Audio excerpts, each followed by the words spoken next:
অক্ষয় কুমার, আর মাধবন ও অনন্যা পাণ্ডে অভিনীত কেসারি চ্যাপ্টার 2 সিনেমাটি মূলত জালিয়ানওয়ালাবাগ হত্যাকাণ্ড এবং সেই ঘটনার পরবর্তী প্রতিক্রিয়ায় আইনজীবী শ্রী শঙ্করন নায়ারের সংগ্রামের উপর নির্মিত। পরিচালক করণ সিং সিনেমাটিকে এক নাটকীয় কোর্টরুম থ্রিলারে পরিণত করেছেন, যেখানে ইতিহাস, আবেগ আর নাটক মিশে আছে। তবে সিনেমায় যাওয়ার আগে চলুন জেনে আসা যাক কি হয়েছিল জালিয়ানওয়ালাবাগে।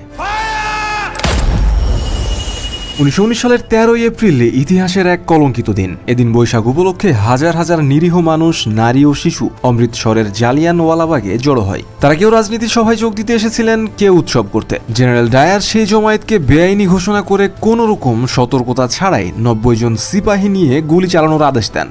10 থেকে 15 মিনিট ধরে 1650টি গুলি চালানো হয়, যেখানে মানুষ পালানোর পথ পায়নি, কারণ বাগানটি ছিল চারপাশে দেয়াল ঘেরা, যেখানে শুধুমাত্র একটি সরু গেট ছিল যা সৈন্যরা বন্ধ করে দিয়েছিল। সরকারি হিসেবে নিহত প্রায় 379 জন, তবে অফিসিয়াল তথ্য বাদ দিলে অনেকেই বলেন 1000-এর উপর মানুষ নিহত হন এবং বহু মানুষ আহত হন। এর প্রভাবে সারা ভারত জুড়েই তীব্র ক্ষোভ ছড়িয়ে পড়ে। এ ঘটনায় রবীন্দ্রনাথ ঠাকুর তার নাইটহুড উপাধি ত্যাগ করেন।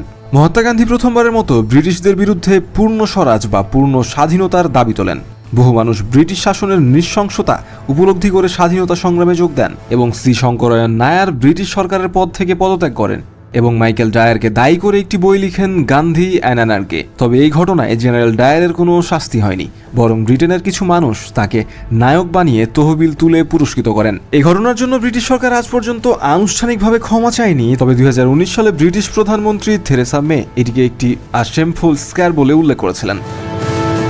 এবার আসা যাক কেসারি চ্যাপ্টার 2 সিনেমার কথায়। এই সিনেমা নিয়ে দর্শকদের আগ্রহ ছিল আকাশচুম্বী, কারণ এখানে দেখা যাবে বলিউডের জাতীয়তাবাদ বনাম ব্রিটিশ এম্পায়ারের সংঘর্ষ, আর সিনেমার কেন্দ্রে রয়েছেন অক্ষয় কুমার। কিন্তু প্রশ্ন হলো, এই সিনেমা কি ইতিহাস শেখায় নাকি সাজানো গল্পে আবেগ বিক্রি করে?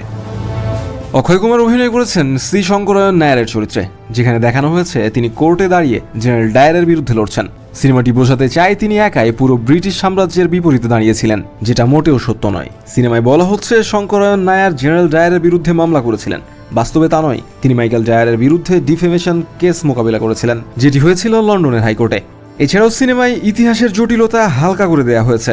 জেনারেল ডায়ারকে একমাত্র খলনায়ক বানিয়ে মূল কাহিনী লঘু করে ফেলা হয়েছে।